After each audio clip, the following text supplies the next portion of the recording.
মানুষ নানা উদ্দেশ্যে কর্ম করিয়া থাকে। কোনো উদ্দেশ্য ব্যতীত কার্য হইতে পারে না। কোনো কোনো লোক যশ চায়, তাহারা যশের জন্য কার্য করে। কেহ কেহ অর্থ চায়, তাহারা অর্থের জন্য কার্য করে। কেহ কেহ প্রভুত্ব চায়, তাহারা প্রভুত্ব লাভের জন্য কার্য করে। অনেকে স্বর্গে যাইতে চায়, তাহারা স্বর্গে যাইবার জন্য কার্য করে। অপরে আবার মৃত্যুর পর নিজেদের নাম রাখিয়া যাইতে চায়। চীন দেশের রীতি, না মরিলে কাহাকেও কোনো উপাধি দেওয়া হয় না। বিচার করিয়া দেখিলে ইহা অপেক্ষাকৃত ভালো প্রথা বলিতে হইবে।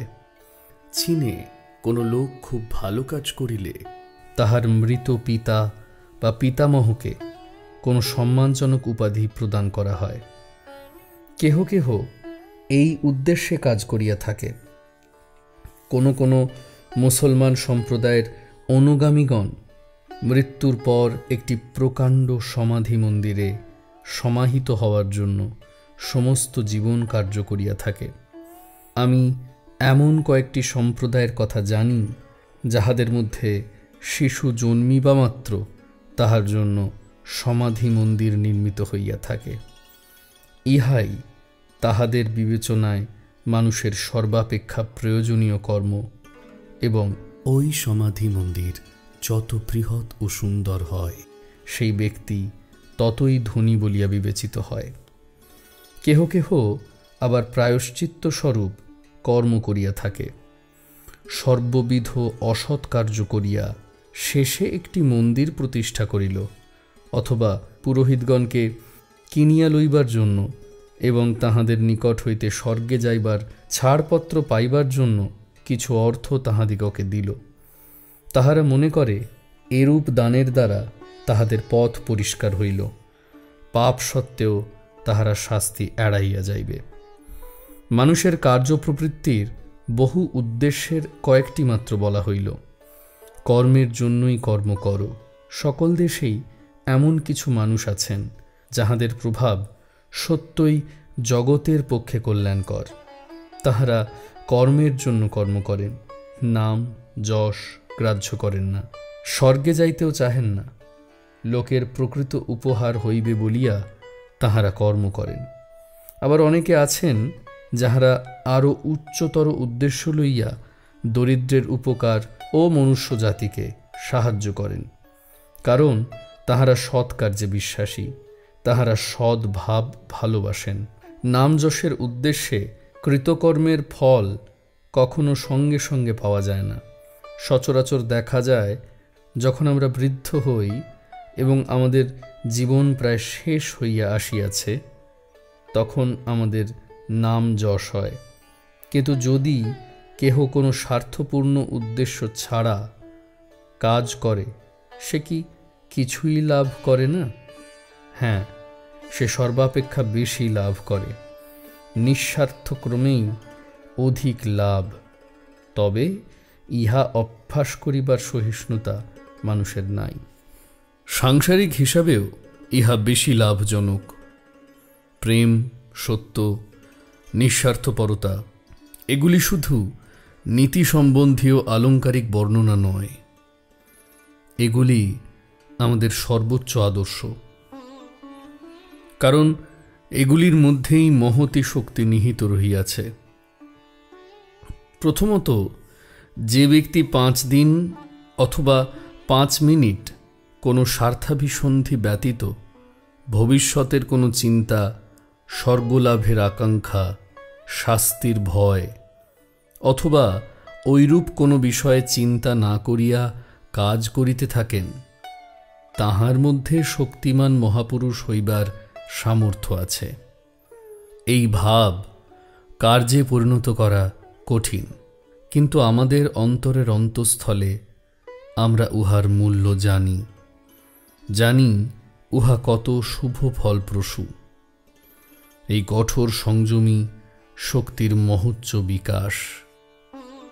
সমুদয় বহির্মুখ কার্য অপেক্ষা আত্মসংযমেই অধিকতর শক্তির প্রকাশ। চতুরস্র বাহিত একটি শকট কোনো বাধা না পাইয়া পাহাড়ের ঢালু পথে গড়াইয়া যাইতেছে, অথবা শকট চালক অশ্বগণকে সংযত করিতেছে। ইহাদের মধ্যে কোনটি অধিকতর শক্তির বিকাশ? অশ্বগণকে ছাড়িয়া দেওয়া বা উহাদিগকে সংযত করা? একটি কামানের গোলা বায়ুর মধ্য দিয়ে উড়িয়া অনেক দূরে গিয়া পড়ে, অন্য একটি গোলা দেওয়ালে লাগিয়া বেশি দূরে যাইতে পারে না, কিন্তু এই সংঘর্ষে প্রবল তাপ উৎপন্ন হয়।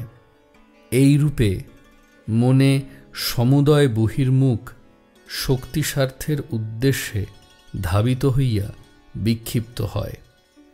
ওইগুলি আর তোমার নিকট ফিরিয়া আসিয়া তোমার শক্তি বিকাশে সাহায্য করে না, কিন্তু ওইগুলিকে সংযত করিলে তোমার শক্তি বর্ধিত হইবে।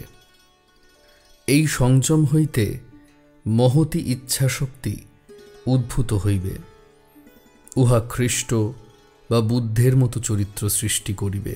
অজ্ঞ ব্যক্তিরা এই রহস্য জানে না, তথাপি তাহারা জগতের উপর প্রভুত্ব করিতে চায়। নির্বোধ ব্যক্তি জানে না যে সে যদি কাজ করে এবং কিছুদিন অপেক্ষা করে তবে সমুদয় জগৎ শাসন করিতে পারে। সে কয়েক বৎসর অপেক্ষা করুক এবং এ অজ্ঞান সুলভ জগৎ শাসনের ভাবকে সংযত করুক। ওই ভাব সম্পূর্ণ চলিয়া গেলেই সে জগৎ শাসন করিতে পারিবে। অনেক পশু যেমন কয়েক পদ অগ্রে কি আছে তাহার কিছুই জানিতে পারে না, আমাদের মধ্যে অনেকেই অল্প কয়েক বৎসর পরে কি ঘটিবে তাহার কিছুই অনুমান করিতে পারে না। আমরা যেন একটি সংকীর্ণ বৃত্তের মধ্যে আবদ্ধ। ইহাই আমাদের সমুদয় জগৎ। উহার বাহিরে আর কিছু দেখিবার ধৈর্য আমাদের নাই। এইভাবেই আমরা অসাধু ও দুর্বৃত্ত হইয়া পড়ি। ইহাই আমাদের দুর্বলতা, শক্তিহীনতা। কিন্তু অতি সামান্য কর্মকেও ঘৃণা করা উচিত নয়। যে ব্যক্তি উচ্চতর উদ্দেশ্যে কাজ করিতে জানে না, সে স্বার্থপর উদ্দেশ্যেই নাম যশের জন্যই কাজ করুক। প্রত্যেককে সর্বদাই উচ্চ হইতে উচ্চতর উদ্দেশ্যের দিকে অগ্রসর হইতে হইবে এবং ওইগুলি কি তাহা বুঝিবার চেষ্টা করিতে হইবে। কর্মেই আমাদের অধিকার, ফলে নয়। ফল যাহা হইবার হউক। ফলের জন্য চিন্তা করো কেন?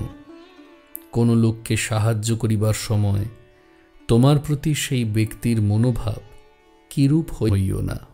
কর্মের এই আদর্শ সম্বন্ধে আরেকটি কঠিন সমস্যা আসিয়া পড়ে। তীব্র কর্মশীলতার প্রয়োজন। সর্বদাই আমাদের কর্ম করিতে হইবে। আমরা এক মিনিটও কর্ম না করিয়া থাকিতে পারি না। তবে বিশ্রাম কোথায়? জীবন সংগ্রামে একদিকে কর্ম, যাহার ক্ষিপ্র আবর্তে আমরা বিঘূর্ণিত, আরেকদিকে সব ধীর স্থির, সবই যেন নিবৃত্তি উন্মুখ। চারিদিকে শান্তিময়, কোনরূপ শব্দ বা কোলাহল নাই। কেবল জীবজন্তু, বৃক্ষপুষ্প, পর্বতরাজি সমন্বিত প্রকৃতির শান্তিময় ছবি। এই দুইটির কোনোটি সম্পূর্ণ চিত্র নয়। যেমন গভীর সমুদ্রের মৎস্য উপরে আসিবা মাত্র খণ্ড বিখণ্ড হইয়া যায়, কারণ জলের প্রবল চাপেই উহা জীবিত অবস্থায় থাকিতে সমর্থ। তেমনি শান্তিপূর্ণ স্থানে বাস করিতে অভ্যস্ত কোনো ব্যক্তি সংসারের এই মহাবর্তের সংস্পর্শে আসিবা মাত্র ধ্বংস হইয়া যাইবে। আবার যে ব্যক্তি কেবল সাংসারিক ও সামাজিক জীবনের কোলাহলেই অভ্যস্ত, সে কি কোনো নিভৃত স্থানে স্বস্তিতে বাস করিতে পারে? যন্ত্রণায় হয়তো তাহার মস্তিষ্ক বিকৃত হইয়া যাইবে। আদর্শ পুরুষ তিনিই, যিনি গভীরতম নির্জনতা ও নিস্তব্ধতার মধ্যে তীব্র কর্মী এবং প্রবল কর্মশীলতার মধ্যে মরুভূমির নিস্তব্ধতা ও নিঃসঙ্গতা অনুভব করেন। তিনি সংযমের রহস্য বুঝিয়াছেন, আত্মসংযম করিয়াছেন। যানবাহন মুখরিত মহানগরীতে ভ্রমণ করিলেও তাহার মন শান্ত থাকে, যেন তিনি নিঃশব্দ গুহায় রহিয়াছেন, অথচ তাহার মন তীব্রভাবে কর্ম করিতেছে। কর্মযোগের ইহাই আদর্শ। যদি এই অবস্থা লাভ করিতে পারো, তবেই কর্মের প্রকৃত রহস্য অবগত হইলে। কিন্তু আমাদিগকে গোড়া হইতে আরম্ভ করিতে হইবে। আমাদের সম্মুখে যেরূপ কর্ম আসিবে তাহাই করিতে হইবে, এবং প্রত্যহ আমাদিগকে ক্রমশ আরও অধিক নিঃস্বার্থপর হইতে হইবে। আমাদিগকে কর্ম করিতে হইবে এবং ওই কর্মের পশ্চাতে কি অভিসন্ধি আছে তাহা দেখিতে হইবে। তাহা হইলে প্রায় সর্বত্রই দেখিতে পাইব, প্রথম প্রথম আমাদের অভিসন্ধি সর্বদাই স্বার্থপূর্ণ, কিন্তু অধ্যবসায় প্রভাবে ক্রমশ এই স্বার্থপরতা কমিয়া যাইবে। অবশেষে এমন সময় আসিবে যখন আমরা সত্যই নিঃস্বার্থ কর্ম করিতে সমর্থ হইব। তখন আমাদের আশা হইবে যে জীবনের পথে ক্রমশ অগ্রসর হইতে হইতে কোনো না কোনো সময়ে এমন একদিন আসিবে যখন আমরা সম্পূর্ণ নিঃস্বার্থ হইতে পারিব। আর যে মুহূর্তে আমাদের সকল শক্তি কেন্দ্রীভূত হইবে এবং আমাদের অন্তর্নিহিত জ্ঞান প্রকাশিত হইবে।